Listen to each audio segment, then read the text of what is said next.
নমস্কার বন্ধুরা, বর্তমানে কিন্তু কেন্দ্র রাজ্য টানাপোড়েনের জন্য বেশিরভাগই বড় বড় প্রকল্পের টাকাগুলো কেন্দ্র সরকার বন্ধ করে রেখেছে। বর্তমানে সেই কারণে রাজ্যের বিভিন্ন বাসিন্দারা যেই টাকাগুলো পাওয়ার পর উপকৃত হতেন সেই টাকাগুলো কিন্তু বর্তমানে পান না। বিশেষ করে বড় বড় দুটি প্রকল্প, প্রধানমন্ত্রী আবাস যোজনা এবং তার সাথে যে 100 দিনের কাজ, সেই কাজের টাকা কিন্তু কেন্দ্র সরকারের তরফ থেকে কেন্দ্র রাজ্য সংঘাতের কারণে কিন্তু বর্তমানে বন্ধ রয়েছে। এরই মাঝে নতুন করে একটা রিপোর্ট উঠে আসছে, যেটা আজকে আপনাদেরকে প্রতিবেদনের মাধ্যমে জানাবো। বর্তমানে এক দেশ এক অ্যাকাউন্ট এরকমই একটা ভাবনা চিন্তা করা হচ্ছে।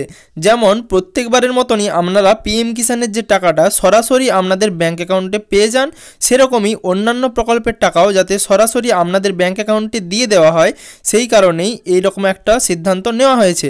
অর্থাৎ প্রথমেই কিন্তু 100 দিনের কাজের টাকা রাজ্য সরকারের হাতে দেওয়া হতো, তারপর রাজ্য সরকারের তরফ থেকে আপনাদের কাছে পৌঁছানো হতো। আর সেই কারণেই নানান সমস্যা হয়েছে, সেই সমস্যা মেটানোর জন্যই কিন্তু এরকম একটা সিদ্ধান্ত নেওয়া হয়েছে। তো সেখানে একটা প্রতিবেদন বেরিয়েছে, সেই প্রতিবেদনে কি জানানো হচ্ছে সেটাই আপনাদেরকে আজকে এই ভিডিওর মাধ্যমে শোনাবো। সেই প্রতিবেদনে বলা হচ্ছে 100 দিনের কাজের টাকা, গ্রাম সড়ক যোজনার টাকা, আবাস যোজনার টাকা এবং স্বাস্থ্য মিশনের টাকা সহ নানান প্রকল্পের টাকা বাংলা পায়নি। কেন্দ্রীয় সরকার তা আটকে রেখেছে বলে তৃণমূল কংগ্রেস সরকারের অভিযোগ। সেই টাকা রাজ্য সরকার নিজের কোষাগার থেকে দিয়েছে। তো সেখানে এবার কেন্দ্রীয় প্রকল্পের টাকা দেওয়ার ক্ষেত্রে নতুন একটি পথ বেছে নিয়েছে কেন্দ্রীয় সরকার। এক দেশ এক ভোট, এক দেশ এক রেশন, এসব যখন করতে চাইছে কেন্দ্রীয় সরকার, তখন কেন্দ্রীয় প্রকল্পেও এক অ্যাকাউন্ট ব্যবস্থা চালু করতে চাইছে কেন্দ্র, এরকম সূত্রেই খবর জানা যাচ্ছে। আর এটা করলে কেন্দ্রের অর্থ সাহায্যে চলা প্রকল্পের টাকা আর সরাসরি রাজ্যের হাতে দেবে না নরেন্দ্র মোদীর সরকার, বরং টাকা সরাসরি জমা পড়বে উপভোক্তার ব্যাঙ্ক অ্যাকাউন্টে। এখন এটা নিয়েই শুরু হয়েছে কেন্দ্র রাজ্য বিতর্ক, যা সংঘাতের বাতাবরণ তৈরি করেছে।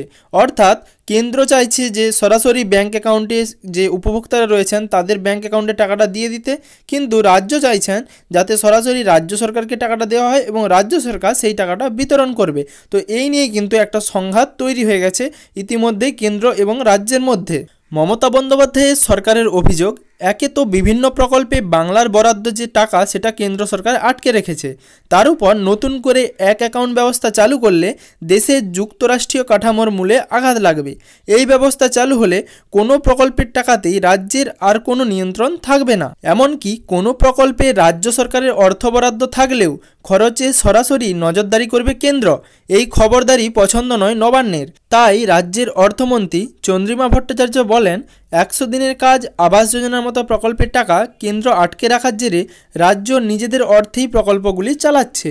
এই নতুন নিয়ম চালু হলে কেন্দ্র রাজ্য সম্পর্ক আরও তিক্ত হবে। 2026 সালে বাংলায় বিধানসভা নির্বাচন আছে, তাই ভোট প্রাপ্তির জন্য কেন্দ্রীয় সরকার আবাস যোজনা এবং 100 দিনের প্রকল্পে বাংলার প্রাপ্য অর্থ ছাড়তে পারে। তাই এখন এই নতুন ব্যবস্থা চালু করতে চাইছে তারা। এতদিন কেন্দ্রীয় সরকার নিজের বরাদ্দ কয়েকটি ধাপে রাজ্য সরকারকে দিয়েছিল। রাজ্য সেই টাকা খরচ করে ইউটিলাইজেশন সার্টিফিকেট পাঠালে পরের কিস্তি মিলত। এই ব্যবস্থা চালু হলে রাজ্যকে আর সেসব করতে হবে না, কারণ রিজার্ভ ব্যাঙ্কে অ্যাকাউন্ট খোলা হবে, সেখান থেকেই যাবে উপভোক্তাদের কাছে। তাহলে নাম হবে কেন্দ্র দিচ্ছে বলে। কিন্তু এখানে একটা সমস্যা আছে, যেসব প্রকল্পে রাজ্যের অংশ দেওয়ার ব্যাপার আছে সেগুলি থেকে রাজ্য সরকার সরে এলে কি হবে? প্রকল্প পিছু অ্যাকাউন্ট তৈরি করে কেন্দ্র রাজ্যের যে টাকা সেখানে জমা পড়ার পর খরচ হবে সেখান থেকে, এমনই ঠিক করেছে কেন্দ্র সরকার। রাজ্যের হাতে যখন থাকবে না তখন রাজ্য টাকা বরাদ্দ নাও করতে পারে। সেক্ষেত্রে রাজ্য সরকার নিজস্ব প্রকল্প করে টাকা দিতে পারে বাংলার মানুষজনকে, তাতে একটু হলেও চাপে পড়বে কেন্দ্র। এই বিষয়ে চন্দ্রিমা ভট্টাচার্যের বক্তব্য, আমরা ইউসি দিলে তবে তো টাকা দেয় ওরা, সেগুলি তো বিয়ন্ড টাইম হয়ে গিয়েছে, এখন রাজনৈতিক গিমিক করছে।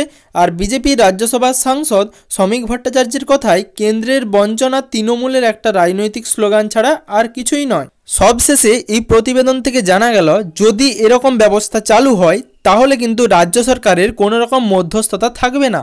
তো সরাসরি যে কোনো প্রকল্পের কেন্দ্রীয় সরকারের প্রকল্পের টাকা উপভোক্তাদের ব্যাঙ্ক অ্যাকাউন্টে পৌঁছে যাবে, বা সংশ্লিষ্ট দপ্তরের ব্যাঙ্ক অ্যাকাউন্ট থেকে উপভোক্তাদের ব্যাঙ্ক অ্যাকাউন্টে পৌঁছে যাবে। তো আপনারা কি ভাবছেন, এই ব্যবস্থা চালু হলে ভালো হবে না খারাপ হবে? অবশ্যই কমেন্ট বক্সে কমেন্ট করে জানাবেন। তো সুপ্রিয় দর্শক বন্ধুরা, আমাদের চ্যানেলে আপনারা নতুন হয়ে থাকলে অবশ্যই চ্যানেলটি সাবস্ক্রাইব করে দিন এবং পাশে থাকা বেল আইকনের অল বাটনে প্রেস করে দিন, যাতে সবার প্রথমে নিত্য নতুন আপডেট সবার আগে আপনার মোবাইলে নিউজ ফিডে পৌঁছে যায় এবং সমস্ত রকম আপডেট সবার আগে আপনারা পেয়ে যান।